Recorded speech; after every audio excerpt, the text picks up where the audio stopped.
이름으로 부르도록 하겠습니다. 우리 앞에 화면을 보시면서 함께 심령이 가난한 자는 찬양을 부르도록 하겠습니다.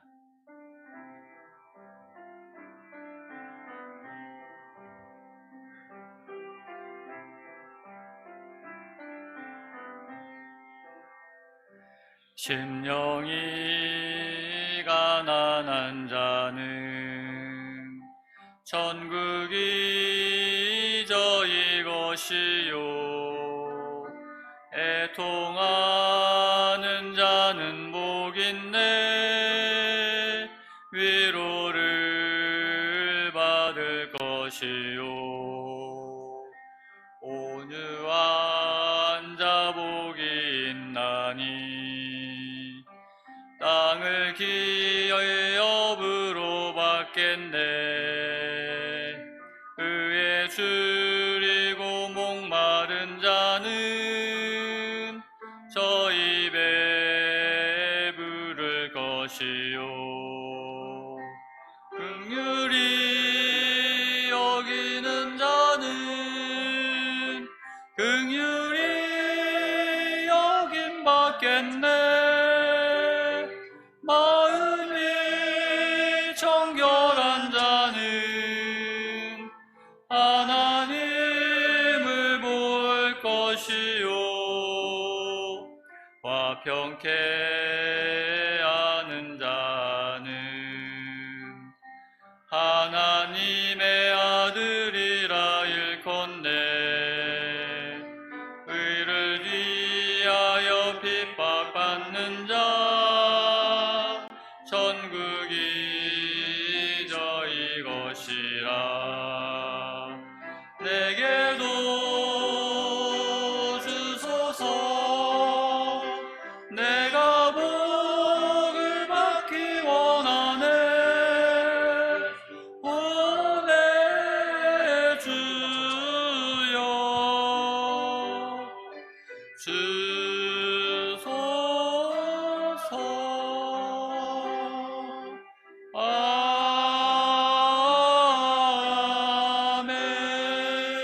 아멘. 이 시간을 위해서 조상규 장로님께서 기도해 주시겠습니다.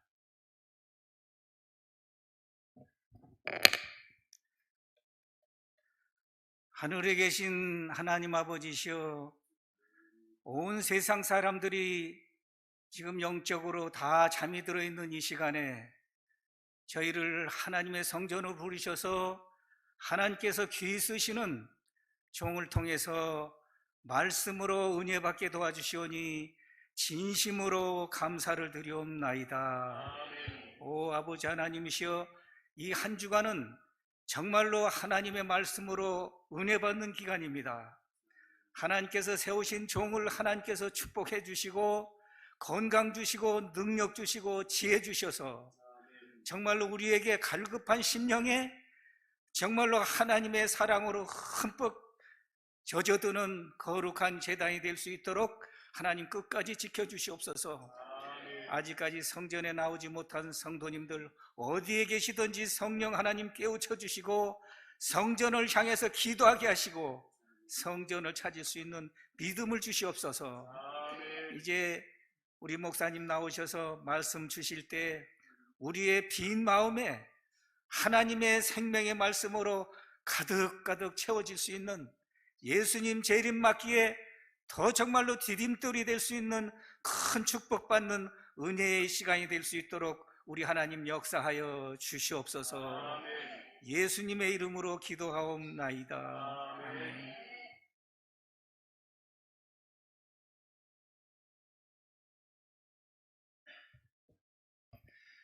네, 2024년 새해가 이제 시작이 되고 또 우리가 해마다 하는 것이지만 이 연초를 하나님의 말씀을 연구하는 시간으로 또 이렇게 귀한 사경의 집회를 갖게 된 것을 인해서 하나님께 감사를 드립니다.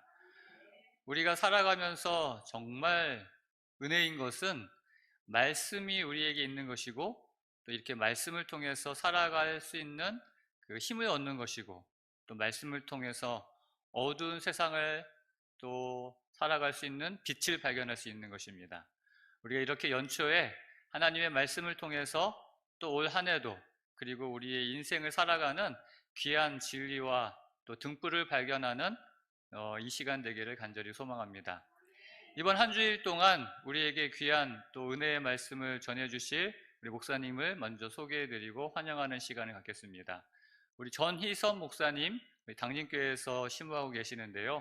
여러분 인사하실 때 큰 박수로 환영해 주시면 감사하겠습니다. 네, 감사합니다.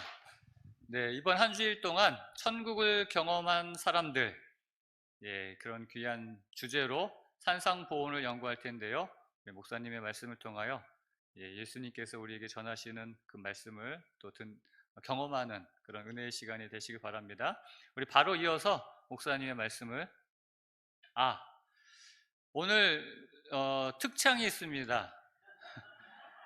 특창 듣고 준비된 찬양으로 하나님께 영광 돌린 후에 우리 목사님의 말씀을 듣도록 하겠습니다.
감하시는 주님,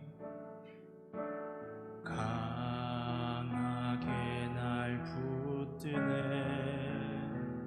좁은 길을 외면하려 할 때도 날 이끌고 인도해. 한없이 부족한 날 위해 십자가를 지시고 가장 귀한 생명을 주시는 그 놀라운 주의 사랑,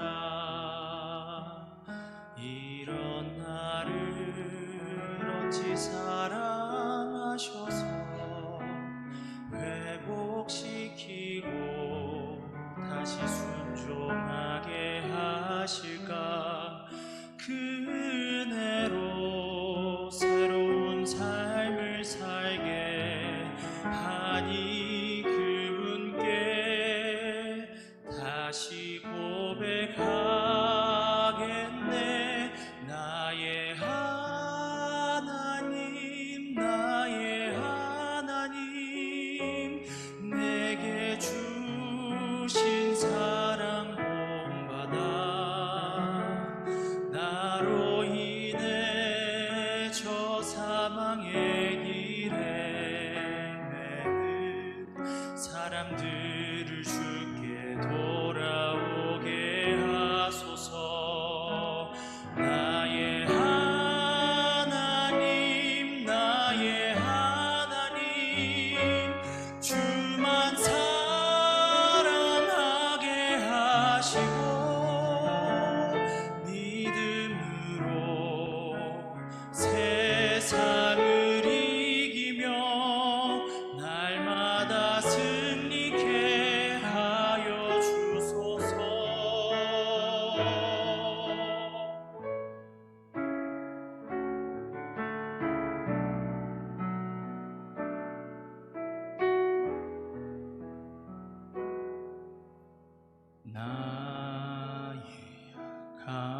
하시는 주님, 강하게 날 붙드네. 좁은 길을 외면하려 할 때도 날 이끌고 인도해. 한없이 부족한 날 위해 십자가를 지시고 가장 귀한 생명을 주시는 그 놀라운 주의 사랑, 이런 나를 어찌 사랑하셔서 회복시키고 다시 순종하게 하실까. 그 은혜로 새로운 삶을 살게 하니 그분께 다시 고백하겠네. 나의 하나님, 나의 하나님, 내게 주신 사랑 본받아. 나로 인해 저 사망의 길에 매는 사람들을 주께 돌아오게 하소서. 나의 하나님, 나의 하나님, 주만 사랑하게 하시고 믿음으로 세상을 이기며 날마다 승리케 하여 주소서. 찬양과 감사로 날마다 승리케 하여 주소서.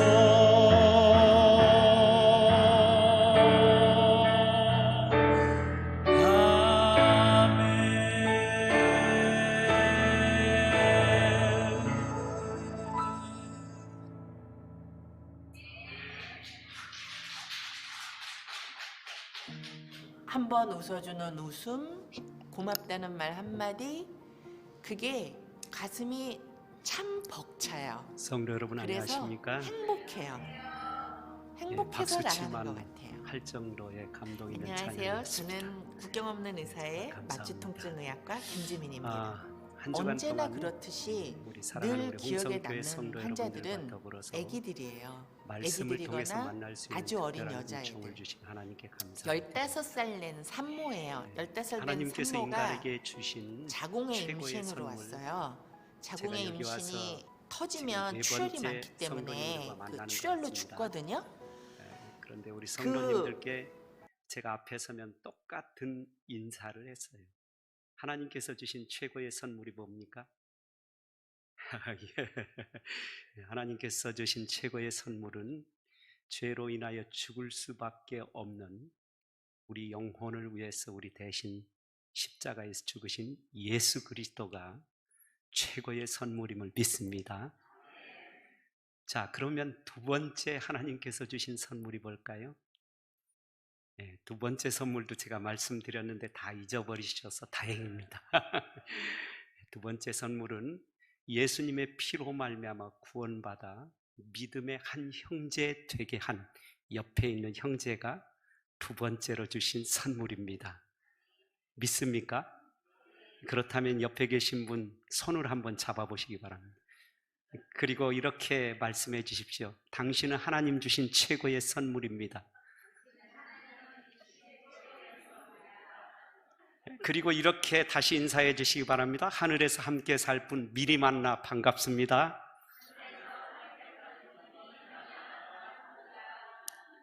예, 제가 여러분들에게 잠깐 인사말로 아주 최고의 인사말로 함께 인사를 나누라고 했습니다. 이렇게 하는 이유는 말이 씨가 되어 열매를 맺히는 것은 영원한 진리이기 때문에 그렇습니다. 그러므로 여러분, 사랑이 가득한 말, 하나님의 거룩한 약속이 담긴 말, 사랑하는 믿음의 형제들에게 끊임없이 나누게 되시기 바랍니다. 말이 씨가 되어 열매를 맺히면 이 땅에서도 형제들과 더불어 천국의 기쁨을 누릴 뿐만 아니라 영원한 하늘 본향에, 우리 집사님 하늘나라 안 간다면 나 가고 싶은 마음 없어, 우리 집사님, 우리 장로님 함께 가야 돼요, 이렇게 고백하는 역사가 일어나게 될 것입니다. 그런 축복을 우리 함께 누리게 되시기를 간절히 바랍니다. 한 주간 동안 저는 산상 본 말씀을 통해서 천국을 경험한 사람들이 아니고 경험하는 사람들, 그런 제목으로 함께 은혜를 나누려고 합니다. 오늘 첫 번째 시간으로 심령이 가난한 자가 얻는 복, 그런 제목으로 함께 은혜를 나누겠습니다. 여기 64년을 해로한 부부가 있습니다. 여기 88세 먹은 할아버지가 이제 숨가쁘게 마지막 운명 직전에 처하여 있습니다.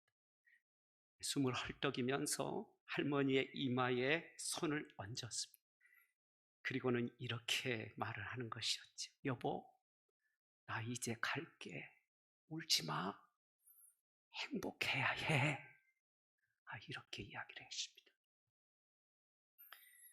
할머니는 할아버지의 손을 꼭 잡고 그렇게 할 것처럼 고개를 끄덕끄덕 하셨습니다. 드디어 할아버지가 돌아가셨습니다. 손자가 이 장면을 사진으로 이렇게 찍었습니다. 그리고는 그 다음 이야기에 대하여 영상을 올렸습니다. 여러분, 할머니가 울지 않고 행복했을까요? 날마다 눈물로 세월을 보내고 있을까요? 예.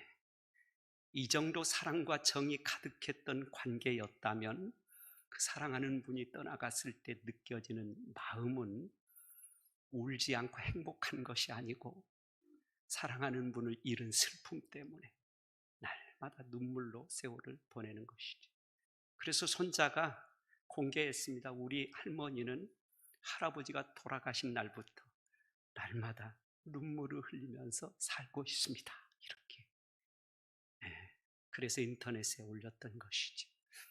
사랑하는 성도 여러분, 우리는 사랑하여 결혼하여 함께 행복하게 살지만 죄로 인하여 어쩔 수 없이 이별해야 하고 죽을 수밖에 없는 운명적인 존재들입니다. 아무리 사랑하고 함께 했다 할지라도 떠나가는 순간 우리는 슬픔을 경험할 수밖에 없고, 그리고 끝내 우리 역시도 한 줌의 흙으로 돌아갈 수밖에 없는 연약한 존재들이지. 그래서 주님께서 이렇게 말씀하셨던 것입니다. 마태복음 5장 3절 같이 읽겠습니다. 시작. 심령이 가난한 자는 복이 있나니 천국이 저희 것이며, 이 땅에서 아무리 사랑하여 결혼하여 평생을 산다 한들 여러분과 제가 영원히 행복할 수는 없지 않습니까? 결국에는 죽음으로 인생이 끝이 나기 때문에, 슬픔으로 인생이 끝나기 때문에, 너무나도 절망스러운 운명을 맞이할 수밖에 없기 때문에 예수님께서 이 땅에 오셔서 수많은 백성들을 향하여 선포하셨던 이 말씀을 여러분 가슴에 새기셔야 합니다. 심령이 가난한 자는 복이 있나니 천국이 저희 것이며. 용혜원님이 쓴 가난했던 시절엔 그런 글 여러분 혹시 보셨나 모르겠습니다. 제가 잠깐 소개합니다. 가난했던 시절엔 왠지 눈물도 흔했다. 서럽게 떠돌아야 하는 세상살이가 고달파 울고, 절망만 파고드는 내 서름에 울고, 기약 없고 속절없던 내 팔자 타령에 울었다. 속 창자까지 시려오는 굶지는 배를 안고 있으면 둥그렇게 떠오르는 보름달만 보아도 서글퍼지고, 잊혀진 사랑에 떠나가는 열차의 기적소리만 듣고서도 펑펑 울었다. 헝클어질 대로 헝클어졌던 삶 복판에 뛰어들어 사람답게 살아보겠다고 다짐하면 내 가슴에 고여있던 슬픔이 목구멍에서 쏟아졌다. 악착같이 살다 보면 사람답게 살아볼 날 있으리라. 맨주먹으로 꼭 쥐며 내 뿜어지는 한숨 속에 눈물만 한없이 흘러내렸다. 팔자 사나운 개 같은 인생만 같았다. 엉겅퀴 같은 시련에 시달리며 가난하기만 했던 시절엔 속이 터지도록, 목이 찢어지도록 울고 나면 속은 시원했다. 내 가슴에 엉킨 슬픔을 새끼 밥처럼 먹던 그 시절로 가끔은 돌아가 보고 싶도록 그리워질 때가 있다. 여러분과 제가, 젊은 분들은 잘 모르지만 그저 쌀밥 한 번 실컷 먹었으면 얼마나 좋을까 싶었던 시절이 있었습니다. 여기 대부분의 어른들은 그 경험들을 하면서 인생을 살아오셨습니다. 그런데 지금 먹을 것이 넘쳐나고 있습니다. 그러다 보니 배고픈 줄 모르는 것입니다. 배고파서 밥 먹으면 얼마나 좋을까, 이런 생각들이 가끔 우리의 뇌리 속에 스쳐가곤 하는 것이죠. 먹고 사는 것이 풍족하다 보니 하나님도 별 필요가 없는 세상으로 치닫고 있습니다. 우리가 늘상 이야기합니다. 그저 국수 한 그릇 주면 세상에 없이 맛있었다고 그 얘기합니다. 여러분 모두가 다 그렇게 지냈습니다. 지금 국수하는 교회 아무 교회도 없습니다. 오히려 특식으로 어떤 날 먹곤 하지.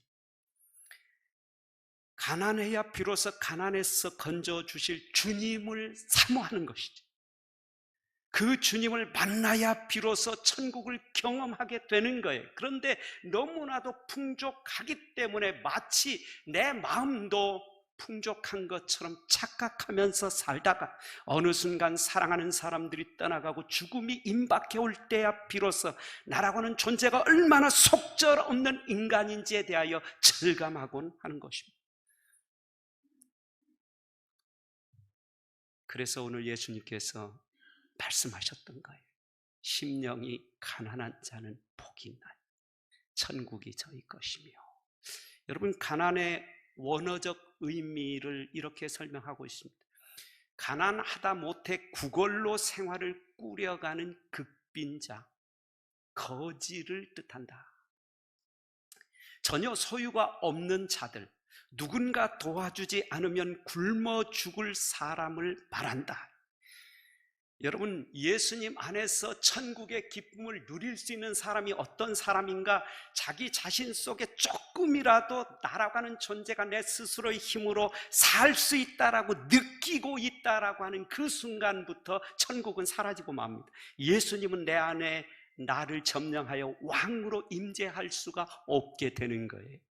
그야말로 아무것도 아닌 존재, 하나님의 능력과 은혜 없이는 도무지 살 수 없는 존재가 나라고 하는 사실을 깨닫는 것, 그것이 가난이라고 설명합니다. 실제로 그래서 선지자는 산상보음 8페이지에서 이렇게 말하지, 자기 심령에 처참한 빈곤을 느끼는 사람, 다시 말해 자기 자신에게 선한 것이 전혀 없다는 것을 깨닫는 모든 사람들은 예수님을 바라봄으로 의와 능력을 발견할 수가 있다. 의와 능력을 발견함으로 천국의 기쁨을 누리는 사람은 자기 자신이 얼마나 처참한 빈곤에 쌓여있는 존재인지, 자기 자신에게 선한 것이 전혀 없다라고 하는 것을 인정할 수 있는 사람만 비로소 의와 능력을 경험함으로 하나님의 거룩한 사랑 속의 천국을 경험하기 시작한다라고 선지자는 말하고 있는 것이죠. 시대의 소망 300페이지에서 다시 말합니다. 예수께서는 영적 빈곤을 느끼고 구속되어야 할 필요성을 느끼는 자는 복이 있다고 말씀하셨다. 복음은 가난한 자들에게 전해져야 한다. 복음은 부유하고 부족한 것이 없다고 하는 영적으로 교만한 자들에게가 아니라 겸손하고 죄를 뉘우치는 자들에게 계시되었다. 죄를 씻을 수 있도록 열려있는 샘은 단 하나, 그것은 마음이 가난한 자를 위하여 열려있는 샘이다. 어느 날 저희 집에 몸이 다소 불편한 한 분이 찾아오셨어요. 찾아왔는데 보니까 두 손에 여러분 휴지 있지 않습니까? 휴지 그 세트가 되어 있는 휴지 두 개를 딱 들고 나타나셨어요. 그리고는 저에게 이야기했습니다. 목사님, 휴지 좀 사주세요. 얼마입니까? 10만 원. 10만 원에 사주세요. 제가 당시에 돈도 없었지만 드릴 마음도 별로 없었고 또 살 마음도 별로 없었어요. 그래서 제가 이렇게 말씀을 드렸죠. 제 호주머니에 지금 단돈 10,000원이 있습니다. 제가 10만 원 주고 그 휴지를 살 수는 없고요.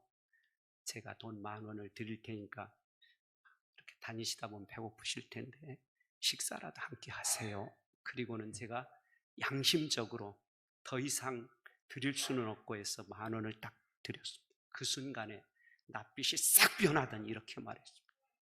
저 그런 사람 아니에요! 그리고는 돈을 집어던지고는 그냥 확 가버렸습니다. 자신의 필요를 느끼지 못하는 사람은 선물조차 받을 수가 없는 것이죠. 자기 자신이 그것을 받아야 되고 받아야 되는 사람이라고 못 느끼면 그냥 주는 거 못 받습니다. 여러분, 오늘 주님께서 우리를 향하여 똑같이 말씀하십니다. 나라고 하는 존재가 내 힘으로 뭔가 할 수 있다라고 생각하는 한 교회를 아무리 다녀도, 아무리 오랜 세월 이 교회에서 여러 가지 일들을 감당했다 할지라도 그분은 천국을 경험할 수가 없습니다. 자기 자신의 존재가 얼마나 절망스러운 존재, 얼마나 연약한 존재인지, 얼마나 형편없는 존재인지, 선한 것을 조금도 할 수 없는 그런 존재라고 하는 분명한 사실이 세포가 인정되기 전까지 우리는 천국을 경험하기는 어렵습니다. 흉내는 낼 수 있겠죠. 경험하기는 어려운 것이죠. 그러므로 가난한 자들은 필요를 느끼는 자라고 하는 사실입니다. 시대소망 300페이지입니다. 우리 함께 읽어보겠습니다. 시작. 하나님께서는 필요를 느끼는 영혼에게 주지 않고 보류하시는 것은 아무것도 없다. 그는 모든 충만이 그 안에 거하는 예수께 무제한으로 접근할 수가 있다. 필요를 느끼는 영혼에게 주지 않고 보류하는 것은 아무것도 없다. 그래서 그 충만하신 하나님께로부터 물밀듯이 이르러 오는 사랑의 부유함을 경험하는 그 순간부터 천국의 기쁨이 물밀듯이 여러분 마음속에 차고 넘치도록 이르러 오게 될 것입니다. 실제로 그래서 성경에는 그렇게 필요를 느꼈던 사람이 경험한 천국의 경험의 이야기가 나와 있어요. 그 대표적인 한 사람을 일컫는다면 혈루병 여인일 것입니다. 여러분 잘 아시는 내용이에요. 마태복음 9장 20절로 21절에 보면 12해를 혈루병으로 앓던 여자가 예수의 뒤로 와서 그 겉옷을 만지니 이는 제 마음에 그 겉옷만 만져도 구원을 받겠다 합니다. 12년의 세월 동안 여러분 예언의 신의 기록을 통하여 다 아실 거예요. 그 여인이 얼마나 많은 고통과 괴로움을 경험을 했는지, 좋다는 의사 다 만나면서 얼마나 큰 절망을 경험했는지, 돈을 다 탕진하면서 인간의 힘이라고 하는 것이 얼마나 연약한지에 대하여, 돈이 있어도 아무 소용이 없다고 하는 사실에 대하여, 탁월한 의사를 할지라도 할 수 없는 것이 있다고 하는 사실을 깨닫기까지 무려 12년의 세월이 걸렸습니다.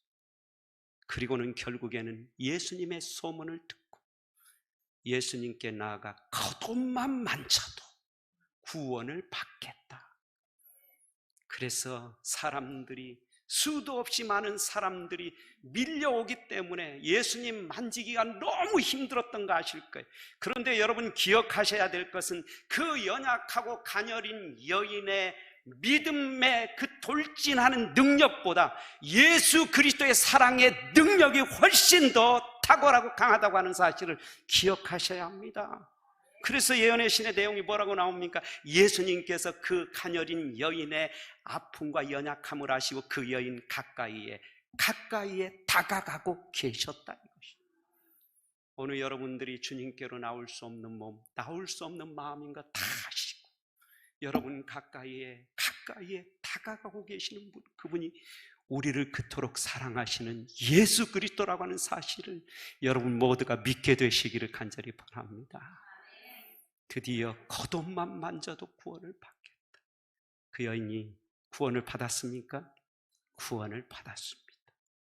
인간의 힘으로 아무것도 할 수 없음, 속절없는 인간임을 깨닫는 그 순간 주님께서 그의 마음을 점령하셨고 그는 드디어 천국의 기쁨을 누리는 여인이 되었던 것이지요. 오늘 여러분과 저도 그러한 놀라운 축복을 누리게 되시기를 간절히 바랍니다. 수로보니게 여인 역시도 마찬가지 아닙니까? 이 여인의 출신은 헬라인 수로보니게 족속이라 자기 딸에게서 귀신 쫓아내 주시기를 간구하거늘 예수께서 이르시되 자녀로 먼저 배불리 먹게 할지니 자녀의 떡을 취하여 개들에게 던짐이 마땅치 않다. 여러분 이 이야기를 듣는 순간 속에서부터 막 자존심이 올라와서 견딜 수 없는 마음이 들 거 아닙니까? 아니 사랑이 가득하다고 예수님 이야기 듣고 왔는데 나를 지금 뭘 취급을 하고 있어요? 개 취급을 하고 있는 예수님의 이야기를 듣는 순간 자존심이 상해서 야 내가 저런 인간을 뭘 보고 왔는가 싶어서 돌아서고 싶은 마음이 들 거 아니에요? 그렇지 않습니까? 그런데 여러분 이 여인은요 자기 자신 속에 인간 속에 아무런 희망이 없다고 하는 사실을 깨닫고 온 여인이에요. 개 같은 인생이라고 하는 사실, 개나 나나 똑같은 인생이라고 하는 사실을 이미 절감하고 온 사람이에요. 내가 개 취급을 받는다 할지라도 아무 상관이 없어요. 왜요? 어차피 나는 죄로 인하여 죽을 수밖에 없는 연약한 인생이잖아요. 그래서 여인이 이렇게 대답을 했던 거예요. 주여 올소이다마는 상 아래 개들도 아이들이 먹던 부스러기를 먹나이다. 예수께서 이르시되 이 말을 하여서 돌아가라. 귀신이 내 딸에게서 나갔느니라. 이 말을 했다는 말이 뭐예요? 맞습니다. 주님, 저 개여도 상관이 없습니다. 왜냐하면 어차피 죽을 수밖에 없는 속절없는 인생입니다. 그런데 전능하신 하나님이신 당신께서 함께 하시면 내 딸이 귀신에서 해방될 수 있습니다. 여러분 드디어 이 여인이 날마다 지옥 같은 인생을 딸과 더불어서 살아가다가 예수님 때문에 귀신을 쫓아내 주신 예수님 때문에 천국의 기쁨을 경험하기 시작했던 것입니다. 성도 여러분 혹시 신앙생활하다가 자존심이 막 발동하십니까? 오늘 기분 나쁘게 했으니까 더 이상 나 교회 안 나와. 아유 정말 내가 누구 때문에 내가 교회 이런 생각 드십니까 여러분? 여러분이나 저나 속절없는 인간 자존심 내세워 봤자입니다. 결국에는 한 줌의 흙으로 끝나버릴 연약한 인생들이에요. 그런 존재를 오늘도 여전히 사랑하셔서 70번씩 7번이라도 용서해 주시고 하나님의 거룩한 구원의 역사에 동참하도록 이끌어주신 하나님의 그 놀라운 사랑 때문에라도 하나님 나는 절대로 자존심 이런 거 내세우지 않겠습니다. 죽으나 사나 저는 하나님 곁에 있겠습니다. 죽으나 사나 저는 주님의 피로 산 교회에서 살겠습니다. 이 여인이 그렇게 했더니 뭐가 왔다고요? 천국이 가슴속에 왔다고요. 여러분 모두가 그런 경험을 다 함께 되시기 바랍니다. 세리가 어떻습니까? 세리요. 누가복음 18장 13절 이 역시도 천국을 경험합니다. 우리 같이 읽겠습니다. 시작. 세리는 멀리 서서 감히 눈을 들어 하늘을 우러러보지도 못하고 다만 가슴을 치며 가로되 하나님이여 불쌍히 여기옵소서 나는 죄인이로소이다 하였느니라. 여러분 세리가요 어떻게 했다고요? 가슴을 치면서 나는 죄인이로소 불쌍히 여겨 주십시오. 누가복음 18장 14절 내가 너에게 이르노니 이 사람이 저보다 의롭다 하심을 받고 집에 내려갔느니라. 무릇 자기를 높이는 자는 낮아지고 자기를 낮추는 자는 높아지리라 하시니라. 여러분 자기 자신의 존재에 절망스러운 존재라고 하는 사실을 깨닫는 그 순간 주님께서 그를 긍휼히 여기사 의롭다고 칭해 주시고 천국의 기쁨을 누리도록 인도해 주셨던 거예요. 교회에 오르실 때마다 나라고 하는 존재가 얼마나 속절없는 인생인지 깨닫고 주님 앞에 가슴을 치면서 주여 저를 불쌍히 여겨 주시옵소서.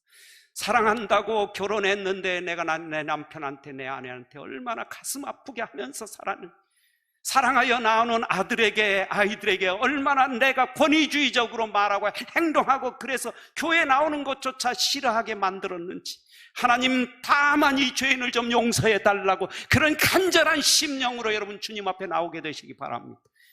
틀림없이 주님께서 의롭다고 칭해 주시고 천국의 기쁨을 가지고 집으로, 가정으로, 이웃에게로 가도록 이끌어 주실 것입니다. 그래서 여러분과 제가 머무는 곳이 그리스도의 향기를 통한 천국의 기쁨이 가득한 가정이 되고 교회가 되고 이웃과의 관계가 되는 것, 그것이 하나님께서 지금 이 순간도 여러분과 저를 부르신 거룩한 목적이 아니겠습니까? 그런 축복을 누리게 되시길 간절히 바랍니다. 전혀 필요를 느끼지 못했던 사람들이 있습니다. 성경에 전혀 정반대 인생을 살아갔던 사람들의 이야기, 이 이야기는 어쩌면 내 이야기인지도 모르겠어요. 여러분 한번 함께 조명하면서 살펴보시기 바랍니다. 그 대표적인 인물이 아시는 것처럼 바리새인입니다. 누가복음 18장 11절 같이 읽습니다. 시작.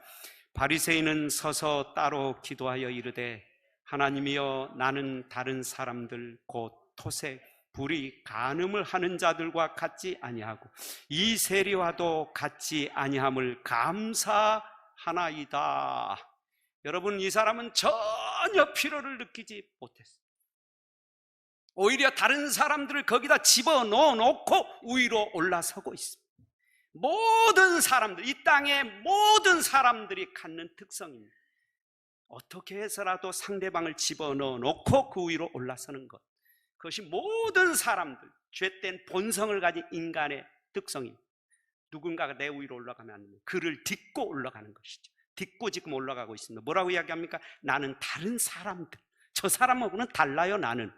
그래서 밑에다 깔아놓고 내가 위로 올라가는 것이죠. 필요를 전혀 못 느낍니다. 왜 전혀 필요를 못 느끼는가? 그 이유가 뭘까요? 계시록 3장 17절 라우디게아 보내는 기별에 정확하게 나타나 있습니다. 나는 부자라 부여하여 부족한 것이 없다. 부족한 것이 없는 것입니다. 내 곤고한 것과 가련한 것과 눈먼 것과 벌거벗은 것을 알지 못하는도다. 부족한 것이 없다라고 스스로 착각했단 말이에요. 막상 들어가 봤더니 뭐가 없어요?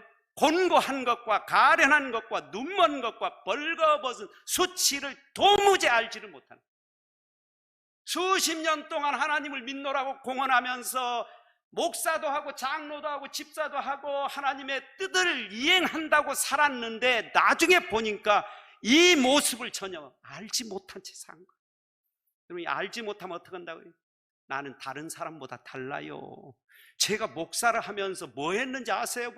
하나님, 교회도 짓고 영혼들도 몇 명 인도하고 맨날 이렇게 생각하는 거예요. 다른 사람보다 다르죠 제가? 이렇게 생각을 하는 것입니다. 알지 못해요. 자기 자신이 가련하고 눈멀고 벌거벗은 건 전혀 알지 못하는 게 문제예요. 왜 알지 못하는가? 이유는 세 가지예요. 첫 번째, 자기 중심적 생각 때문에. 자기가 중심이야. 하나님이 중심이 아니에요. 자기가 중심이에요. 교회에 나오는데 누가 중심이 돼야 돼요? 하나님이 중심이어야 돼요. 우리 가정에서 누가 중심이 돼야 돼요? 남편입니까? 아내입니까? 하나님입니까? 하나님이 되셔야 돼요. 오늘 이 교회의 주인은 누가 되셔야 돼요? 왕은 하나님이 되셔야 돼요. 그래서 하나님께서 이렇게 하셨고 하나님이 이렇게 하시라고 하면 모두가 다 아멘 하셔야 돼요. 그렇지 않습니까? 그런데 누가 중심이야? 내가 중심이야. 가정의 중심은 나고 교회의 중심은 나고, 이것 때문에 결국 알지 못하는 거예요. 그래서 내가 이런 모든 일을 했다라고 스스로 생각하는 거예요. 두 번째, 다른 사람과 비교하기 때문에. 여지없이 사람은 비교합니다. 왜 내가 조금 더 낫다라고 생각하는가? 만약에 내가 주님의 십자가 앞에 서 있다고 한번 생각해 보세요. 낫다는 말이 1도 나올 수가 없어요.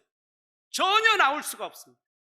그래서 하늘나라를 걸어가는 건, 혹은 부부가 결혼하여 걸어가는 길은 누구와 함께 걸어가는 길이어야 된다고요? 나와 예수님과 당신이 함께 걸어가는 길일 때 비로소 영원한 사랑 가운데 함께 행복하게 걸어갈 수가 있어요. 쳐다보면서 그러면 어떻게 되는지 아십니까? 야, 내가 맨날 70을 하면서 당신은 30밖에 안 해? 평생 내가 이렇게 살아야 돼, 이거? 이렇게 손해보면서 내가 살아야 돼? 교회에서 왜 똑같은 장로인데 나만 맨날 이렇게 해야 돼? 끊임없이 비교하고 또 끊임없이 비교하면서 비교 우위를 점하면서 나는 의롭다고 생각을 하게 됩니다. 그리고는 그걸 가지고 정죄를 하는 것이죠. 그래도 우리 가정은 나 때문에 지금까지 먹고 살고 해온 줄 알기나 하여? 왜 그렇게? 비교하기 때문에. 비교하기 때문에. 도토리 키재기인데 거기서 거긴데 그렇다는 것이죠. 세 번째, 외모, 윤리, 학력, 돈, 명예, 업적 때문이다. 이게 마치 내 자신의 모습인 줄 착각하는 거예요. 여러분, 외모로, 윤리로, 학력으로, 돈으로, 명예로, 업적으로 여러분 하늘 갈 수 있는 사람 있습니까? 없습니까? 죽지 않을 사람 있습니까? 아무도 없어요. 별것을 한번 해보세요. 저희 어머니가 돌아가시기 전에요, 갑자기 몸 안 좋으셔서 누워 계신 분이 벌떡 일어나더니 저기 다리를 잡더니 막 이렇게 움직이세요. 전혀 일어나시지도 못한 분이 저희 집에서 돌아가실 때 모셨는데, 이렇게. 그래서 제가 물어봤어요, 어머니한테. 아니 어머니, 아니 일어나시지도 못한 분이 지금 뭐 하고 계세요? 나 운동하고 있다. 그렇게 운동해서 얼마 사셨을 것 같아요? 일주일도 못 사시고 돌아가셨어요. 얼마나 인간의 생명에 대한 애착이 강렬한지. 근데 내가 힘으로 한번 해보려고 하는데 돼요, 안 돼? 안 되는 거야, 안 돼. 대단한 과거의 업적도 있고 뭐 명예도 있었고 돈도 있었고 모든 걸 다 가지고 있었지만 안 되는 거야. 언제까지 알지 못해? 죽는 순간까지 몰라요. 나라고 하는 존재가 얼마나 속절없는 인간인지, 내 힘으로는 아무것도 할 수 없는 존재인지를 도무지 깨닫지 못하는 거예요. 저같이 목사하는 사람일수록 더 못 깨달아요. 왜냐하면 이런 모든 것들을 하고 있기 때문에 대단한 줄 착각을 하면서 살 때가 한두 번이 아닌 거예요. 그러다 보니 전혀 필요를 못 느껴요. 어떤 필요를? 우리의 영원한 생명과 구원은, 삶의 위로와 희망은 지금 이 순간에 누군가에게 조금이라도 사랑을 나타내고 베푸는 유일한 분은 하나님이시라고 하는 것을 착각을 해요. 여러분 한번 생각해 볼까요? 제가 사랑이 있는 것처럼 착각을 해서 지금 제가 우리 집사님한테 사랑을 줘요. 지금 사랑 줍니다. 제가 나는 사랑이 많은 사람에게 사랑 줘요. 근데 저 집사님이 내가 주는 사랑에 1도 반응을 안 해. 얼마까지 할 수 있을 것 같습니까? 여러분 한 서너 번 하고 4번, 5번 하다가 내가 언제까지 이렇게 해야 돼? 그리고는 그때부터는 이렇게 하기 시작합니다. 비난하기 시작해. 상대편한테. 차라리 사랑을 주지 않았더라면 비난이라도 하지 않아서 저분을 힘들게 안 했을 텐데, 그때부터는 사람들한테 여기 가서 얘기하고 저기 가서 얘기하고, 아이고 말이야 그 사람 말이야 내가 이렇게 했는데 세상에 어떻게 그럴 수가 있어, 아주 철면피도 그런 철면피가 없대 하면서 계속 갖다 퍼버댑니다. 그게 인간의 본성. 한다고 하니 더 악한 거예요. 그렇게 절망적인 존재, 자기 자신의 존재에 대해서 그렇게 몰라요, 인간은. 산상보음 7페이지에서 그래서 선지자가 이렇게 말하죠. 교만은 아무 필요를 느끼지 않으므로 그리스도와 또 그분께서 오셔서 주시고자 하신 무한한 축복에 대하여 마음의 문을 닫는다. 이러한 사람의 마음속에는 예수님을 위한 자리가 없다. 우리는 왕왕 그런 경험을 참 많이 합니다. 심지어는 교회에 와서 말씀을 듣는 그 순간에도 내 생각으로 말씀을 듣고 있어요. 그렇지 않습니까? 그래서 간혹 이런 말씀 하시는 분이 있어요. 목사님, 오늘 설교 다 들으라고 했죠? 아니 집사님, 교회가요 300명이나 되는데 집사님 하나 타켓으로 해가지고 아무리 목사가 양심이 아주 특이하다고 해도 그분을 위해서 그 설교를 만들겠습니까? 만약에 집사님이 그렇게 들리셨다면 성령께서 하신 말씀입니다. 그러면 아멘하고 회개하여, 하나님 오늘 저한테 이렇게 아주 뼛속 깊은 곳까지 회개하도록 이런 말씀을 주셔서 감사합니다. 제가 주님 앞에 회개합니다. 여러분, 그러면 그 영혼이 천국의 기쁨이, 오늘 충만한 기쁨이 다가오지 않겠습니까? 그런데 누가 내 자아가 있어서 필요를 못 느껴. 그러다 보니 어떻게 하나님 말씀조차도 내 식대로 딱 판단하고 비판을 해버리는 것입니다. 그러니 변화되겠습니까? 교회 30년, 40년 다녀도 하나님의 거룩한 품성으로 변화가 되겠습니까? 불가능한 것이죠. 예수께서 우리 안에 오셔서 계시려면 내 자아가 완전히 사라질 때 주님께서 좌정에 계신 것이죠.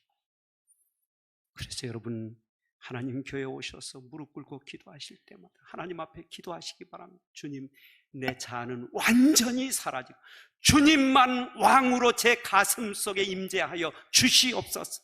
어떤 말씀을 하더라도 저는 아멘하여 받겠습니다. 여러분, 그럴 때에 성령께서 역사하셔서 여러분 가는 길이 천국의 길이 되도록 이끌어 주시 않겠습니까? 그런 축복을 누리게 되시기를 간절히 바랍니다. 실물교훈 155페이지에서 이렇게 말합니다. 우리 함께 읽겠습니다. 시작. 교만과 자부심만큼 하나님께 가증스럽고 사람의 심령에 더 위험한 것은 없다. 교만은 모든 죄 중에 가장 절망적이고 가장 고치기 어려운 죄이다. 맞습니까?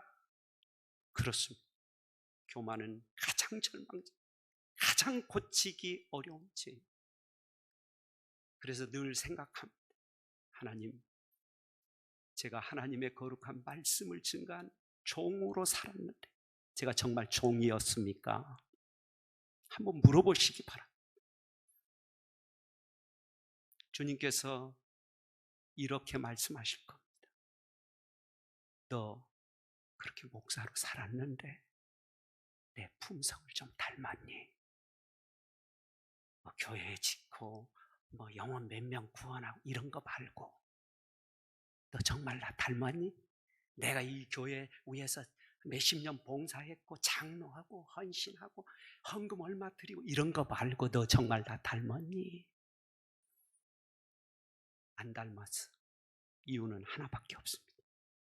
교만과 자부심으로 똘똘 뭉쳐져. 그래서 변화가 안 된 거죠.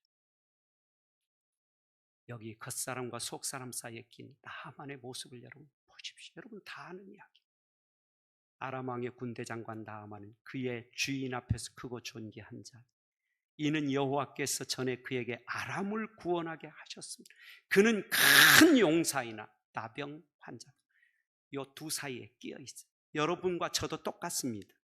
목사와 큰 죄, 속절없는 죄 사이에 끼어 있는 거예요. 그런데 목사라고 하는 이 겉의 모습 때문에 뭐가 안 보여요? 속에 있는 큰 죄가 안 보여요. 왜요? 늘상 말씀 전하고 있거든요. 그리고 사랑을 이야기하고 있거든요. 또 방문도 하고 있고요. 기도도 해주고 있잖아요. 그 모든 것들이 내 모습으로 착각하는 거예요. 내 속에 들어있는 미움과 죄된 본능과 끊임없이 올라오는 교만은 전혀 감지를 못하는 거죠. 군대장관, 크고 존귀한 자, 큰 용사, 나라를 구원한 공신, 이것이 가슴속에 있어요. 그런데 나병 환자예요. 이 나병 환자인 이 나하만이 나병 환자인 것을 드디어 깨닫는 순간에 어디를 갈 수가 있었어요? 엘리사한테 가는 겁니다. 엘리사한테. 여기 계신 여러분 모두가 이 교회에 오르실 때에 나는 죽을 수밖에 없는 나병 환자라고 하는 사실을 깨달아야 비로소 예수님께 갈 수가 있는 거예요. 그리고 그분 때문에 드디어 천국의 기쁨을 누리기 시작하는 거예요. 그리고 그렇게 기쁨을 누리는 여러분 때문에 여러분 가족들이 드디어 예수 만난 감격을 누리게 되는 거예요. 그리고 함께하는 모든 성도들이 그야말로 우리 장로님 가는 천국, 집사님이 가는 천국, 나도 함께 가고 싶다고 고백하는 역사가 일어나는 것입니다. 그런 축복을 우리 함께 누려야 되지 않겠습니까?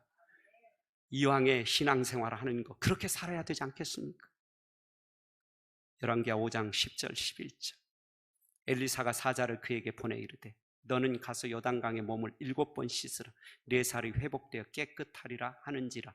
자, 이렇게 말했습니다. 그랬더니 뭐라고요? 나하만이 노하여 물러가며 이르되 내 생각에는 엘리사가 중심이 아니고 누가 중심이면 내가 중심이 내가. 내 생각이 항상 앞서는 거지. 직원회를 해도 말씀을 들어도 우리 가정에 대소사를 해도 누가 다 항상 내가 앞서는 거예요. 내가. 내 생각에는. 그래서 해결이 안 되죠. 그래서 슬프게도 나병을 계속 가지고 살아가요. 죽음을 향하여 치닫고 있는 것이죠. 교회 나오는 것이 즐거워야 되는데 즐겁지가 않아요. 집에 가서 함께 사는 형제 가족들을 보면 즐거워야 되는데 즐겁지가 않아요. 이유는 한 가지밖에 없어요. 뭐 때문이냐? 내 생각 때문에 그래요. 여전히 내 생각으로 사는 거예요. 여러분, 그러나 여러분 아시는 것처럼 나만이 드디어 내 생각을 포기하고 요단강에 들어갔을 때 드디어 나병에서 고침받는 기적을 경험하지 않습니까? 질병과 고통을 저주라고 생각했지만 사실은 변장된 축복임을 깨닫습니다. 왜냐하면 그가 하나님을 만났기 때문입니다. 내가 아람 나라를 구원한 사람인 것처럼 착각하면서 살았음을 깨닫습니다. 그래서 이제는 누구를 섬기겠다고 고백합니까? 하나님을 섬기겠다고 고백했습니다. 왜냐하면 그분만이 나병을 해결할 유일한 분이기 때문에 그래요. 이 교만의 문제를 해결할 유일한 분이기 때문에, 이 자존심의 문제를 해결할 유일한 분이기 때문에, 이 교만한 문제를 해결할 유일한 분이기 때문에 이제부터는 예수 그리스도 그분을 의지하여 살기로 결정하는 것이죠. 그 결단이 있어야 합니다. 여러분 잘 아는 것처럼 송명희 씨가 날 때부터 뇌성마비, 절망 중에 17살 때 주님을 만납니다. 질병이 아니면 도무지 깨닫지 못했던 진리를, 또 만날 수 없던 주님을 만나고 노래를 부르는 사람, 시를 쓰는 사람으로 바뀌어집니다. 그가 불렀던 노래 여러분 아마 많이 들었을 거예요. 나라고 하는 노래. 나 가진 재물 없으나, 나 남이 가진 지식 없으나, 나 남에게 있는 건강이 있지 않으나, 나 남이 없는 것 있으니, 나 남이 못 본 것을 보았고, 나 남이 듣지 못한 음성 들었고, 나 남이 받지 못한 사랑받았고, 나 남이 모르는 것 깨달았네. 공평하신 하나님이 나 남이 가진 것 없지만 공평하신 하나님이 남이 없는 것 갖게 하셨네. 여러분 남이 없는 것 갖게 하신 게 뭐였을까요? 바로 예수 그리스도였단 말이에요. 예수 그리스도. 여러분과 제가 이 땅에서 다른 사람과 비교하여서는 도무지 감사하고 기뻐할래야 할 수 없는 삶의 형편일지라도 예수님이 만약 여러분 마음을 사로잡았다면 그분께서 내 영혼의 모든 것을 책임져 주시는 분이라고 한 분명한 사실을 믿고 있다면 그때부터 여러분의 입술에 찬미의 제사가 끊이지 않게 될 것입니다. 감사의 노래가 흘러 넘치게 될 것입니다. 예수님이 여러분 가슴을 점령하게 된다면 여러분 가족들이 드디어 여러분의 얼굴빛 속에서, 여러분의 언어 속에서 살아계신 하나님을 만나는 기쁨을 통하여 구원의 기쁨을 함께 누리게 될 것입니다. 여러분 그런 축복 우리 함께 경험해야 되지 않겠습니까? 그렇게 되기를 간절히 소원하신다면 지금 이 순간 여러분의 자아가 얼마나 속절없는 인생인 것을 인정하게 되시기를 간절히 바랍니다. 그리고는 주님의 십자가 발 앞에 내려놓게 되시기를 간절히 바랍니다. 바울이 이 경험을 합니다. 실제로 고린도후서 12장 7절에 보면 여러 계시를 받은 것이 지극히 크므로 너무 자만하지 않게 하시려고 내 육체에 가시고 사탄의 사자를 주셨으니 이는 나를 쳐서 너무 자만하지 않게 하려 하심이라. 여러분 아시는 것처럼 바울은 다메섹에서 예수님 만난 다음에 세계를 3바퀴씩 돌면서 수많은 영혼들을 인도하고 교회를 설립한 사람이에요. 이 사람이 눈이 너무 아파. 그래서 하나님께 요청을 합니다. 뭐라고요? 하나님 눈을 좀 고쳐주십시오. 그러면 제가 큰 역사를 더 이룰 것 같습니다. 그랬더니 주님께서 3번씩이나 요청을 했는데도 불구하고 내 은혜가 내게 족하다 그렇게 이야기합니다. 그때 바울은 아멘 하고 받아들입니다. 저 같다면 아멘 안 했을 거예요. 어쩌면 이럴 수가 있습니까? 주님, 제가 한 게 얼만데요? 야, 네가 했냐 내가 했냐? 한번 여러분 생각해 보십시오. 목사인 네가 했냐 내가 했냐?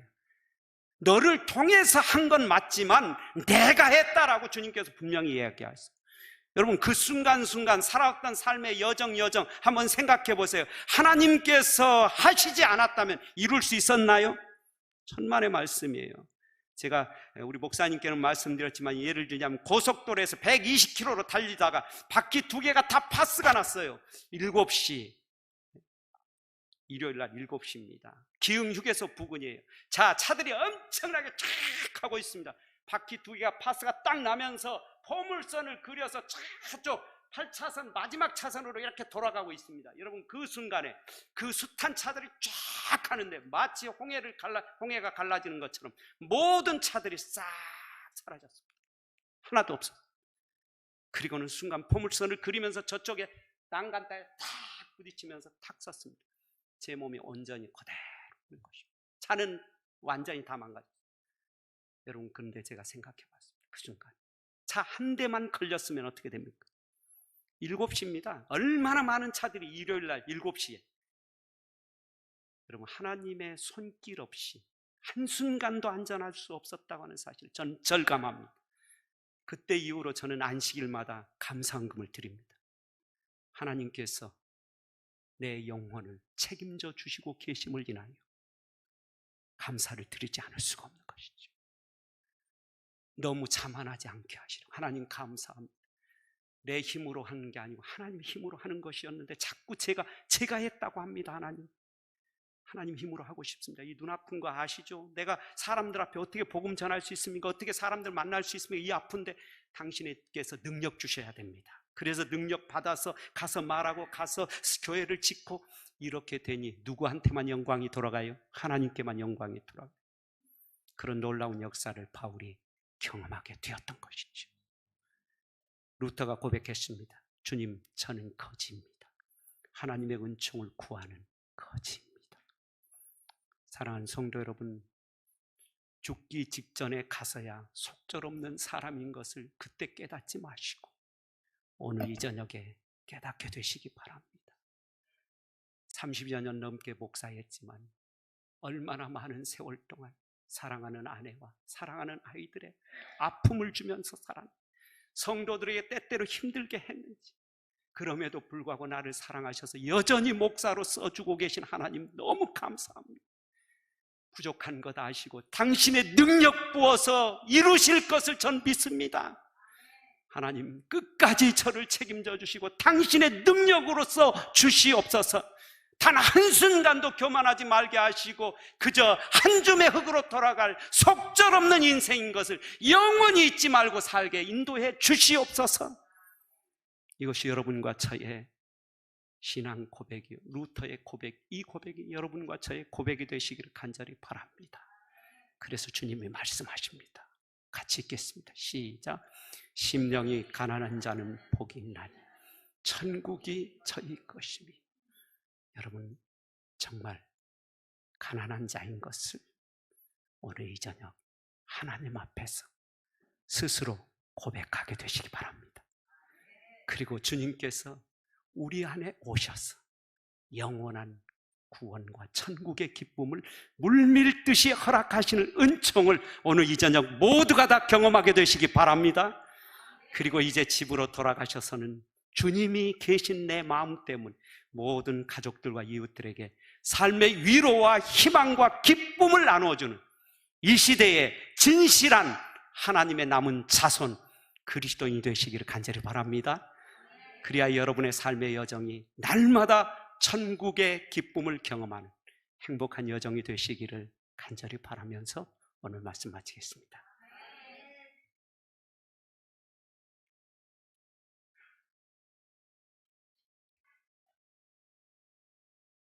네, 마치는 찬미 우리 주제곡 심령이 가난한 자 우리 함께 부르고 목사님의 기도로 마치겠습니다.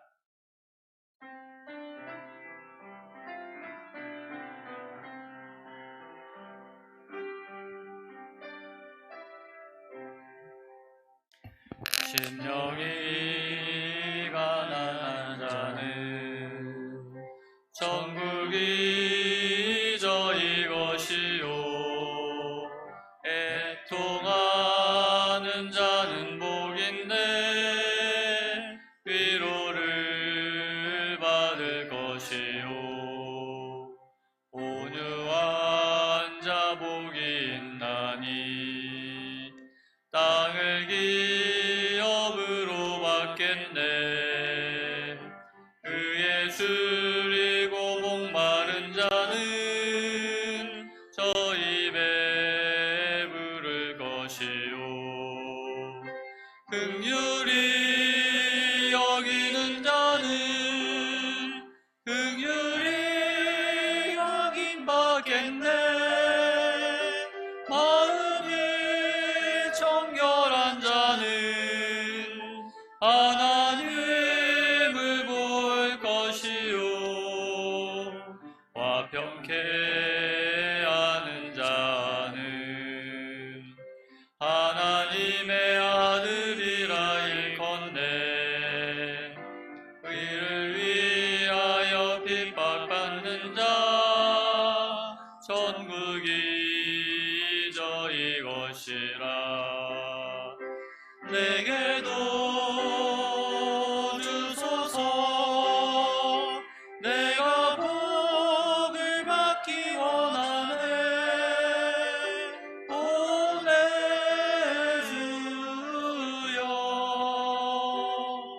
주소서. 아멘.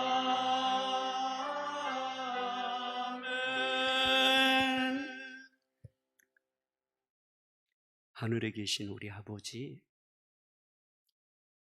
우리 자신이 속절없는 죄인인 걸 잘 느끼지 못해서 그간의 사랑하는 가족들에게 혹은 믿음의 형제들과 이웃들에게 아프게 하면서 살아왔던 삶이 있었다면 이 시간 주님의 십자가의 보혈로 깨끗이 씻어 주시옵소서.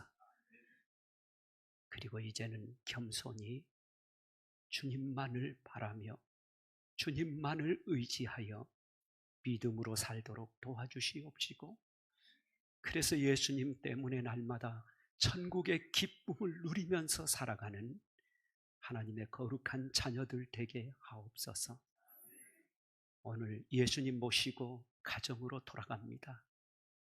우리가 모신 예수님의 사랑의 언어와 사랑의 품성과 사랑의 얼굴을 가지고 사랑하는 가족과 이웃들을 대함으로 모두가 함께 천국의 기쁨을 누리는 우리의 살아가는 삶의 여정이 되도록 인도하여 주시기를 예수님의 이름으로 간절히 기도드립니다. 아멘.